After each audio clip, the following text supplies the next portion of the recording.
Hi, my name is Brian Smitty Smith. I am the author and illustrator of the PB&J series of graphic novels from Harper Alley.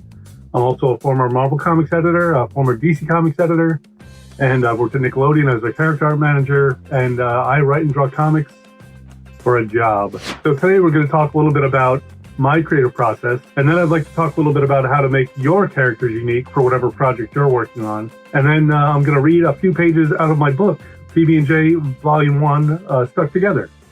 So let's get into it. When I first started making comics, even before then, when I was a kid and I was just starting to try to make my own comics, I was convinced that there was some secret supply store that all the professionals went to where like they would get their stuff, and there was no way I could ever make a real comic book because I didn't have the right pencil or the right paper or any number of things that I thought like were you had to attain a certain level of professionalism to actually get the supplies you needed to make a real comic book. But as I studied it and as I went forward in my career and as I learned how to do it for a job, I just use regular pencils and regular paper. There's no real trick to what the supply issue, the supply part of it.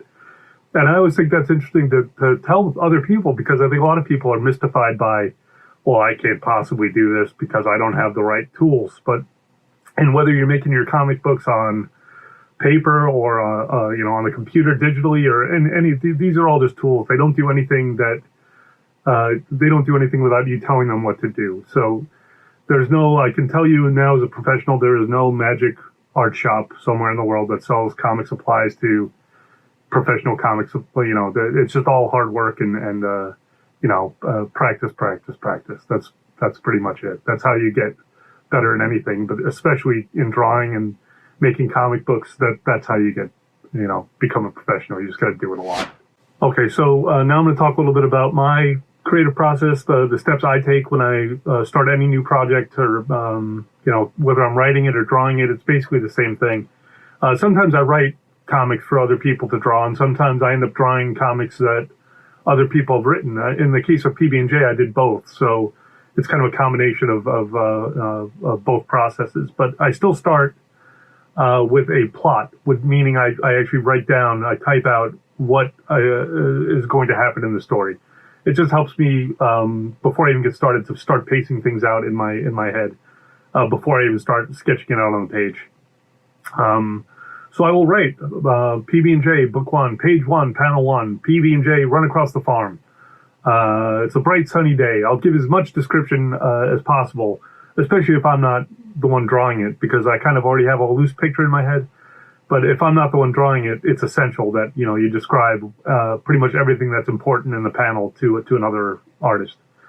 But in my case, since I'm writing and drawing it myself, I still will tell myself what to draw in any panel. So it starts off.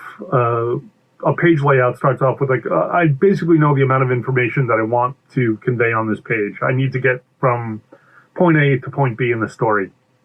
So I will start sketching out very loose, rough shapes representing the characters, start laying in some panel borders, making sure that I'm pacing the scene correctly to get to the next point in the story that I have to get to, but also making sure that each panel is clear. You can tell what the characters are doing. There's no guesswork as far as what is happening. At this stage in a comic book, in the drawing stage, you really should be able to tell the whole story without any dialogue. That's one of the beauties of comics, is that you can tell a whole story without any dialogue.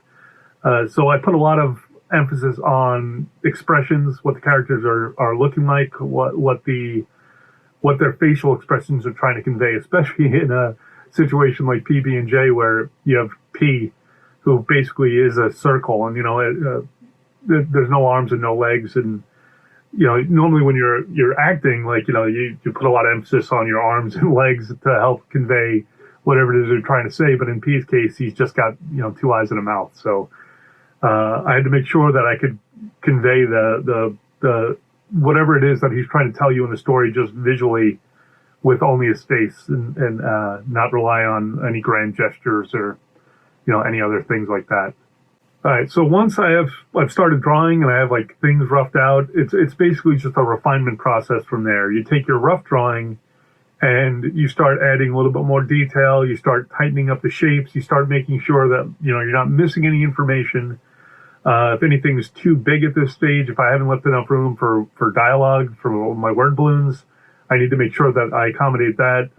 Each panel in a comic is kind of like a little puzzle, and you have to fit the information in that you need to convey your story, but you only have X amount of space to do so. It's just a little box.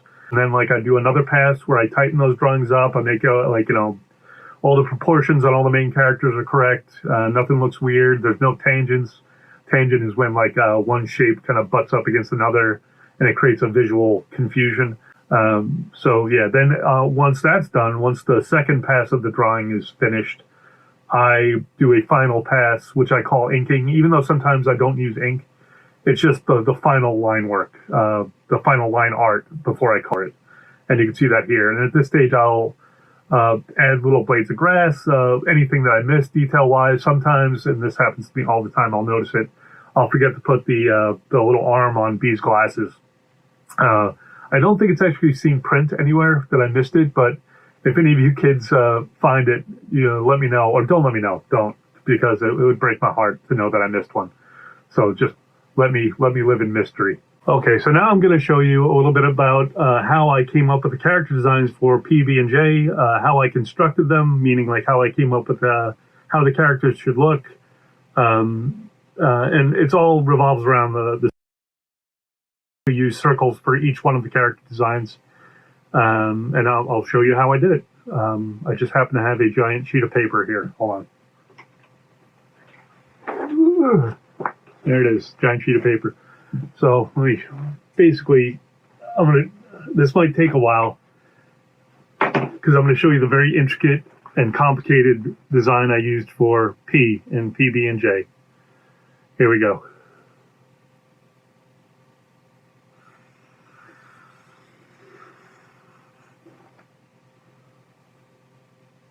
That's right. It's a circle.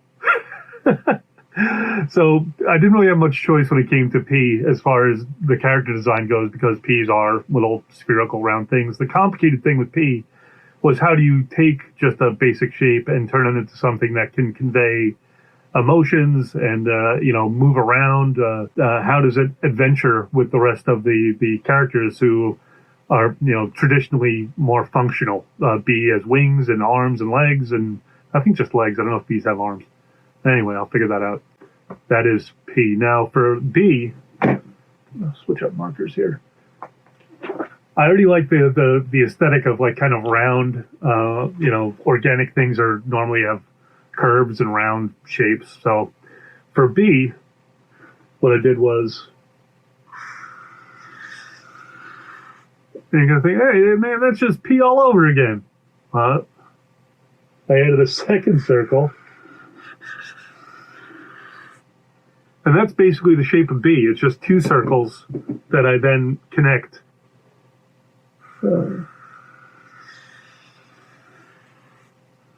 Into one big shape. So to finish it off, there's these stripes.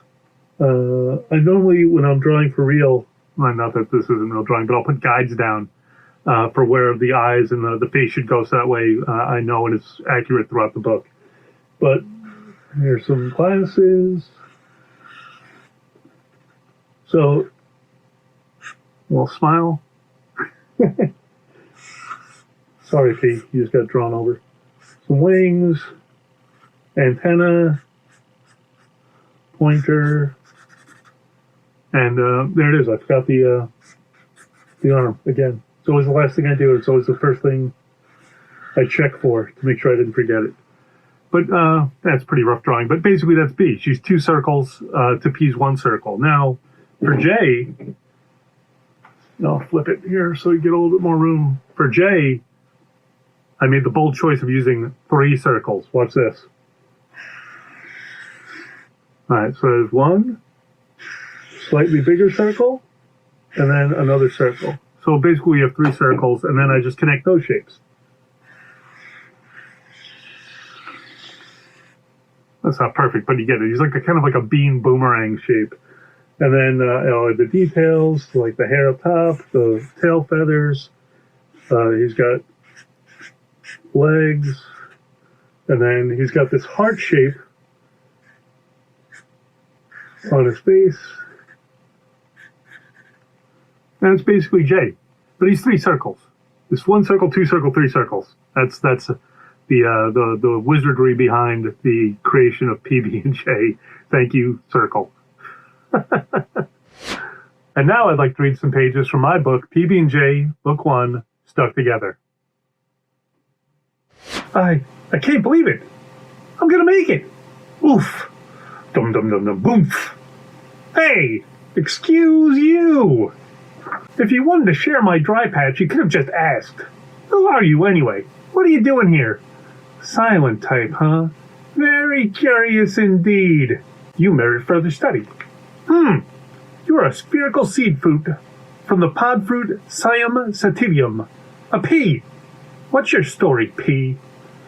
I was dared to roll off the farm to find the big red tree, and then the storm hit, and now I'm lost, and I'm worried about my mama. Can you help me?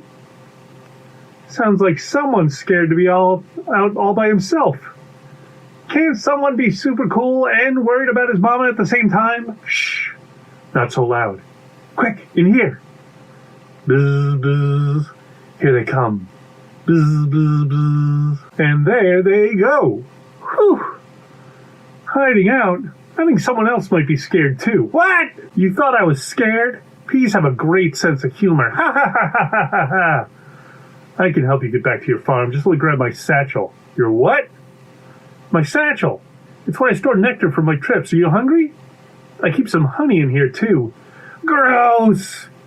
Everyone knows honey is bee poop. What? No, it is not. Who told you that? Gramps. Gramps sounds like he's getting a bit mushy in the head. Say, aren't you worried something's gonna gobble you up out here? Who would do that? Well, if anybody asks, just say you're a marble. Okay. Are there a lot of peas where you live? Oh yeah, thousands. There are like a bazillion of us bees back at the hive. Wow, that's a lot. No, listen. There's like a bazillion of us. Yeah, very impressive. A bazillion bees. Buzz. Are you feeling okay? I guess peas actually don't have a good sense of humor. Maybe bees just aren't that funny. Anyway, I'll explain some important tips you should keep in mind while traveling through the wilderness. Tip number 1. First and foremost, birds. Stay away from birds. Birds are the absolute worst. Maybe fish are worse, but since no one's ever seen a fish, birds are still number 1. Do you understand? If you see a bird, just run. Got it? If I see a bird, just run. Exactly. Hello. Psst, bee. Isn't that a bird? Run! I'm a marble! Ah! Quick! Down here! Oh, man. I'm exhausted. Do you think it followed us? I have no idea. Where are we now? I have no idea. What do we do now? I have an idea. You should check the other side of this log. What? Why me? It already thinks you're a marble. Okay, fine. We'll both go. Do you see anything? No. I think we lost it. Ha! Birds sure are dumb. I'll say. What are we looking at? Stay back! I'm not afraid to use this. I mean it. Who are you anyway? I'm Jay. You dropped something. My satchel. I didn't mean to intrude. Very sorry to bother you. I'll just be on my way now. That was a strange interaction. Yeah, he didn't seem so bad. This merits an investigation. Wait up! I have some questions. Why did you return the satchel to me? Did you not want it anymore? I'm sorry. Now I feel even worse. I think what my friend here is trying to say is, thank you. P. How do we know his motives aren't sinister? B. I feel like I'm causing lots of problems. I should probably go now. Thank you for returning my satchel. There. Now that that's all settled, maybe you could help us out. I've never been asked to help anyone before. How does it work? We're lost and I'm not strong enough to fly with P, but you easily could. Yeah! We'd find the farm in no time. I never learned how to fly. What? When I hatched, I was all alone and no family was there to teach me how. My nest fell from the tree and I've been here ever since. Here, I'll show you. Whoa! The tree! We made it! Alright, so a lot of the inspiration for the characters in PB&J and the characters in all the work that I do, really, a lot of it is derived from people I know, people I've worked with, people in my life. For example, Ma P in PB&J is my mother. She's always worried about, me. She's a smooch monster. Gramps, even visually, Gramps is based on my dad, who's also Grandpa. But he's got this big, bushy mustache, my dad. He's had it since I was a kid. He's definitely good with jokes. He's a funny guy, and I draw a lot of inspiration from my parents. I think that's a tool that a lot of cartoonists use is, just observing the world around you and keeping track of all the things that make you laugh, and then finding a way to plug that information into the work that you're creating. Thanks for tuning in. Now, we all know how my book is a play on the PB&J sandwich. My challenge to you is to come up with your own sandwich-based cartoon creations. Would it be a ham and cheese sandwich, like a pig and a mouse? It could be like a tuna sub, a submarine shaped like a tuna fish. Whatever it is, I'd love for you to record your creations and send them to me below. Can't wait to see what you come up with.